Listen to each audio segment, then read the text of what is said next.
Okay, chapter 28 today, which is called The World Was Created for Me. Let's take a look. Page 141. Imagine the very first Shabbos of history.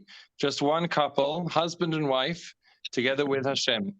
The Gemara says that Hashem created Adam and Eve, Adam and Chava, on the sixth day after everything else had been created, so that they would begin their lives by entering immediately into Shabbos. I have to, at this point, say that I was born on Shabbos as well.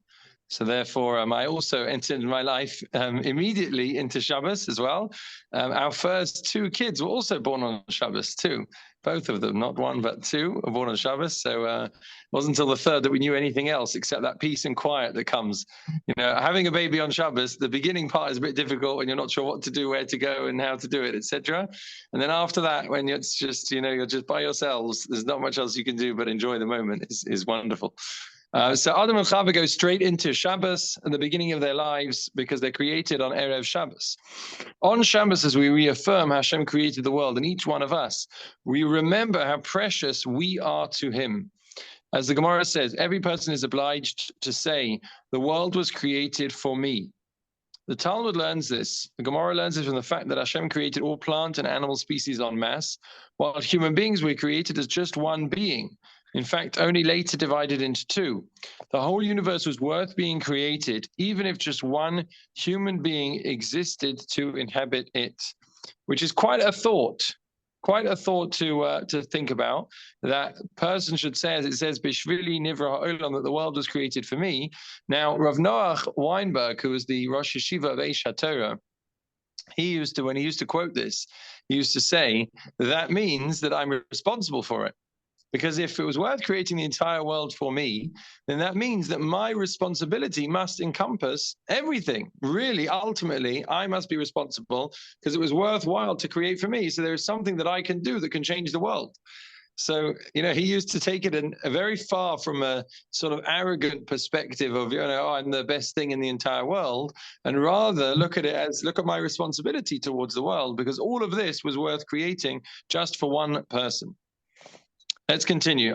So let's see. He discusses this now. To say the world was created for me is not a statement of arrogance, which is one of the most serious of all character flaws. It's a declaration of how valued each one of us is to Hashem. Okay, so he's saying that the purpose of this statement, Bishvili Nivra Olam, is that the value of each and every single person. The context of the Gemara statement, a person is obliged to say that, as we said before, the world was created for me, is significant. It appears among the laws of criminal procedure which guide judges on how to conduct a fair trial, including discouraging witnesses from lying and thereby committing perjury. The Gemara states that the judges read out a declaration to the witnesses to inspire them to tell the truth in their testimony.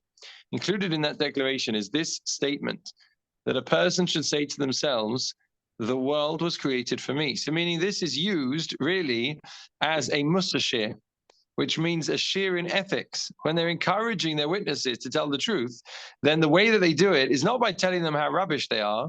You know, there's always two approaches. In the yeshiva world, there was the Nevardik approach, which was, you know, to say that you're a nothing, you're a garnished, and thereby doing so, then you would realize that you need to work on yourself, you need to improve yourself. In the other approach, the Slobodka approach, is to say, look how incredible you are, look how amazing you are, and therefore, how could you belittle yourself by doing any of the things which are wrong?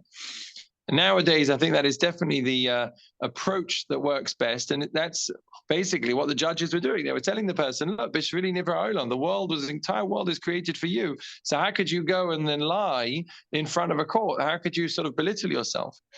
As he continues, page 142, the awareness of our importance to God can inspire us to do the right thing. In this case, to tell the truth, and in general, to strive for moral and spiritual greatness.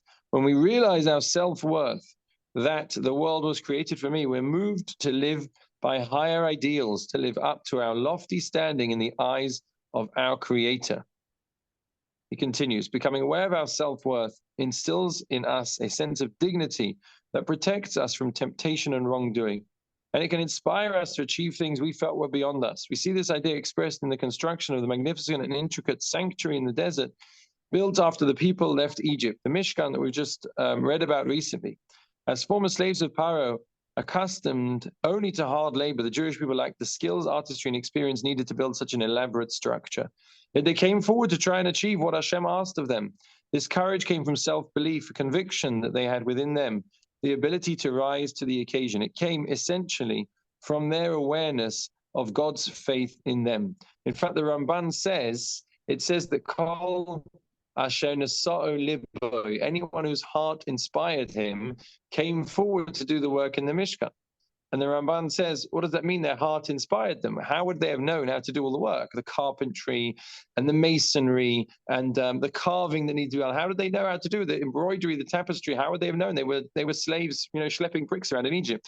And the Ramban says that because they wanted to do it so much, because they came forward to do everything they could, meaning their heart inspired them, so therefore they got special siyata d'shmaya, they got special help from Hashem, that he sort of helped them very quickly learn these talents. And in fact, as he's saying here, the courage it begins with that self-belief. It begins with the ability to say, I can do something, I'm worth something, I'm worthwhile. And therefore that's this statement of Bishvili Nivra Ha'olam. Rabbi Avram Twersky always says that every single one of his books was about the same thing. He used to say that his books were all about self-esteem. He wrote in the region of 80 or so, my mom might be able to correct me, but in the region of 80 or so books, I believe. They were all, he said, all revolved around teaching people to have that self-esteem. I find this in school a lot. Very often, they'll write something, a paragraph, an article, do a test, and very often they'll say, and it's not good, I know it's not good, but, ... I know this is a silly question, but, ... And I'll always try and correct them. This is a good question, it's a great article, don't say that, etc. It's an important thing to have self-belief, which doesn't mean arrogance at all. Bishvili Nivra Olam, living up to higher ideals. He continues, the Gemara tells the story of one of the most famous converts in Jewish history, a Roman by the name of Onkelos, who later became a renowned Torah scholar. So this Onkelos actually has a translation of the Torah that he composed, which is in every single Chumash. Every single Chumash has by the side of it a Targum and translation written by Onkelos, who was a convert. Before he converted, Onkelos held a lofty position within the Roman Empire. The Caesar, who was his uncle, was upset about his conversion and repeatedly sent soldiers to bring Onkelos back to Rome.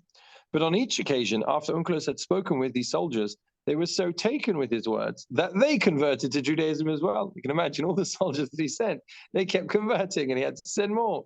What did Onkelos say to these soldiers that had this profound effect?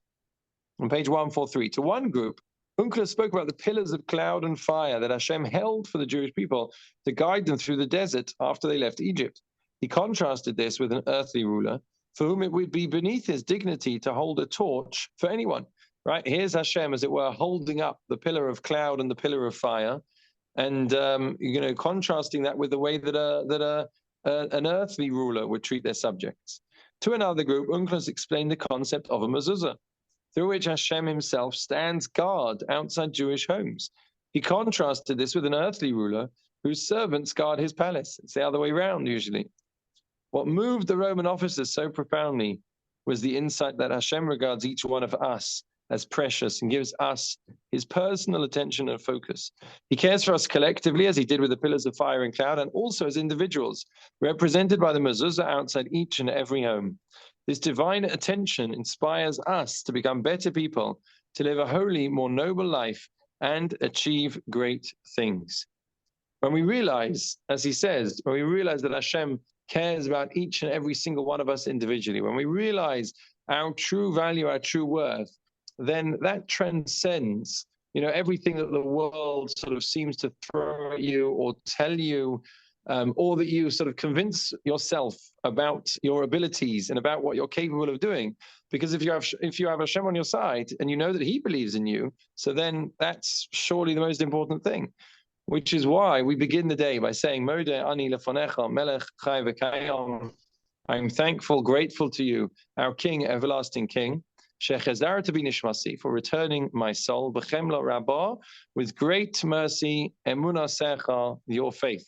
What is that part of your faith? What does that mean? B'chemla rabbah emunasecha.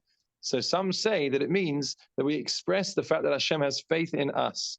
which means Hashem has given us another day because he has faith in us that we're going to do something useful today, that we're going to do the right thing. He knows that we need another day of life. He knows that we need to continue in this world to fulfill our mission.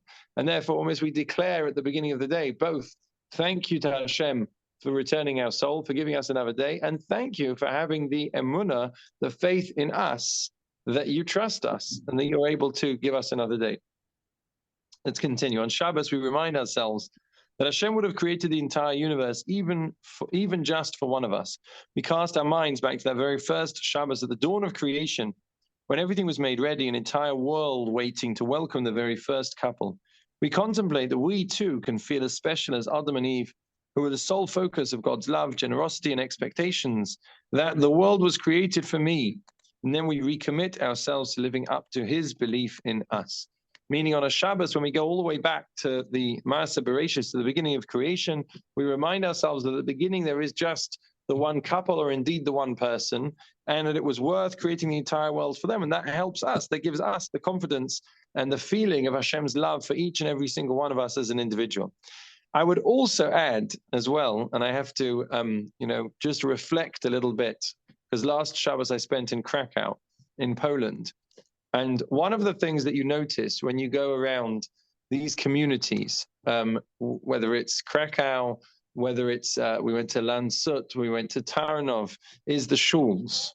The shuls that these people built were beautiful, right? Not all of them necessarily, and not all of them had the money and the ability to do so, but they would collect and they would scrape together whatever they had, and these weren't necessarily wealthy communities. And you see these beautiful shuls. And you could just imagine, we were there on Erev Shabbos in one of the shuls, which on Tarnów, unfortunately, is no longer there besides for the bimah.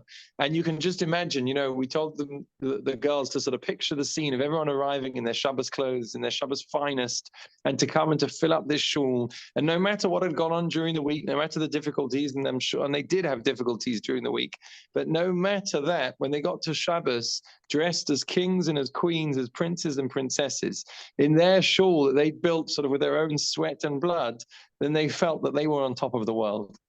And that's another, I think, aspect that Shabbos gives this to us, that feeling of self-esteem. Because all week it's sometimes very difficult. It's challenging. It's challenging, whether it's because being Jewish can sometimes be challenging, whether it's because at work one doesn't feel as elevated, one doesn't feel that they have a special place. And then you get to Shabbos. You get to Shabbos and everyone is special. You get to Shabbos and you feel like a king and a queen again. So maybe this also relates to the idea that Rabbi Goldstein is saying, which is that on Shabbos we remind ourselves of the beginning of creation. And therefore on Shabbos you feel like a king, a queen, a prince, a princess all over again, because you feel that worth, you feel that value that each and every single one of us has. This is going to be our last before we break for Pesach. So there will be a break for a couple of weeks. We'll send details of when we will begin again. So do take the time. Firstly, over Pesach, a lot of the themes that we've spoken about are certainly relevant for Pesach. Do take the time to do some reading in your own time, to do some revision, as it were, and then please God, we will continue after what hopefully will be a wonderful, wonderful Yom Tov.